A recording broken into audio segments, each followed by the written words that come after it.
Dès lors que les besoins de protection sont à un niveau record à l'échelle internationale, l'Union européenne doit prendre ses responsabilités, honorer ses engagements en matière de protection des demandeurs d'asile.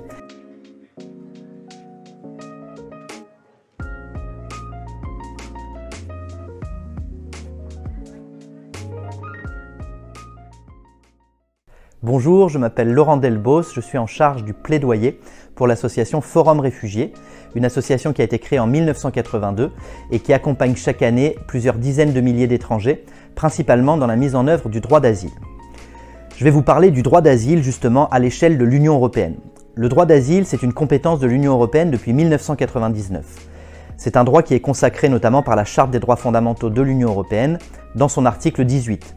C'est également un droit fondamental qui est consacré à l'échelle internationale par la Convention de Genève relative au statut des réfugiés de 1951 que l'ensemble des pays de l'Union européenne ont ratifié. Quelques enjeux autour du droit d'asile dans l'Union européenne. Tout d'abord, l'un des premiers enjeux, c'est la question de l'accès à la procédure d'asile pour ceux qui arrivent en Europe. Un autre enjeu, c'est l'harmonisation des procédures et des conditions d'accueil dans l'ensemble des pays de l'Union européenne. Et enfin, un enjeu concerne également la question de l'intégration avec la question de l'harmonisation et aussi la question de la reconnaissance des statuts pour ceux qui obtiennent une protection.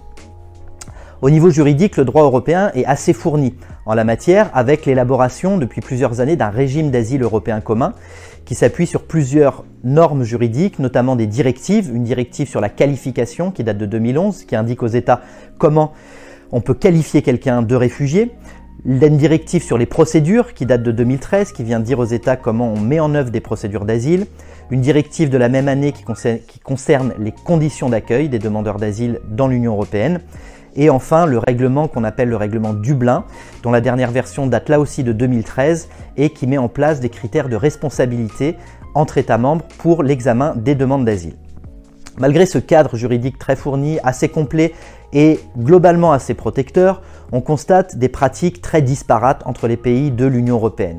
On est encore loin d'une harmonisation aujourd'hui. La situation des demandeurs d'asile est encore très différente en matière de procédure et en matière d'accueil selon les États membres. On constate également des pratiques de refoulement aux frontières de l'Union européenne qui sont de plus en plus documentées, donc avec des agents de l'Union européenne ou des pays membres qui renvoient des personnes sans prendre en compte leur demande d'asile. Et on a aussi une tendance assez inquiétante ces dernières années d'une volonté de l'Union européenne de coopérer avec des pays tiers à l'Union européenne pour leur déléguer en fait la responsabilité des demandes d'asile. C'est notamment un virage important qui a été pris en 2016 avec un accord entre l'Union européenne et la Turquie. Aujourd'hui, la volonté de l'Union européenne dans ce contexte, c'est de modifier le cadre juridique et notamment de revoir ce régime d'asile européen commun. La Commission européenne avait fait une première tentative en 2016 qui a échoué et elle a retenté à nouveau en 2020, en septembre 2020, de proposer un nouvel ensemble de textes qu'on appelle le pacte sur la migration et l'asile qui vient en fait revoir en profondeur le système d'asile européen commun avec globalement des reculs importants en matière de mise en œuvre du droit d'asile. Ce texte aujourd'hui est toujours en discussion et n'a pas encore été adopté. Dans ce contexte, quelles sont les perspectives et quelles recommandations pourrait-on formuler à l'Union européenne? Tout d'abord, il est important de changer de logique. Dès lors que les besoins de protection sont à un niveau record à l'échelle internationale, l'Union européenne doit prendre ses responsabilités, honorer ses engagements en matière de protection des demandeurs d'asile, c'est-à-dire organiser l'accueil et l'accès à la demande d'asile au sein de l'Union européenne et non pas, comme elle le fait de plus en plus, tenter de freiner les arrivées et de mettre en place des mesures pour dissuader les personnes d'arriver sur le territoire de l'Union européenne. Plus précisément, chaque demandeur d'asile doit voir ses craintes en cas de retour examinées avec toutes les garanties procédurales, des garanties suffisantes et identiques dans l'ensemble de l'Union européenne. Cela inclut notamment un accompagnement social et juridique pendant toute la durée de la procédure, un droit au recours effectif et une prise en compte adéquate des vulnérabilités, notamment en matière de santé mentale. L'examen de ces besoins ne doit intervenir qu'à titre exceptionnel dans des lieux de privation de liberté.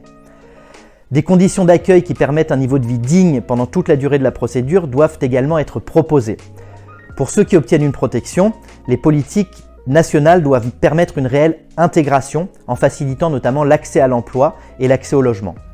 Enfin, pour ceux qui sont déboutés de leur demande d'asile, des procédures de retour peuvent être mises en place par les États membres, mais celles-ci doivent impérativement respecter là aussi les droits fondamentaux. Les droits fondamentaux en matière de retour, ça suppose notamment de disposer d'un véritable droit au recours effectif, de ne pas être soumis à des privations de liberté trop longues et dans des conditions qui soient des conditions indignes. Et enfin, et de façon très importante, interdiction pour les États de renvoyer des personnes dans des pays dans lesquels ils ont des craintes en cas de retour, des craintes de traitement inhumain ou dégradant, ou pire encore des craintes de torture à l'arrivée dans le pays d'origine.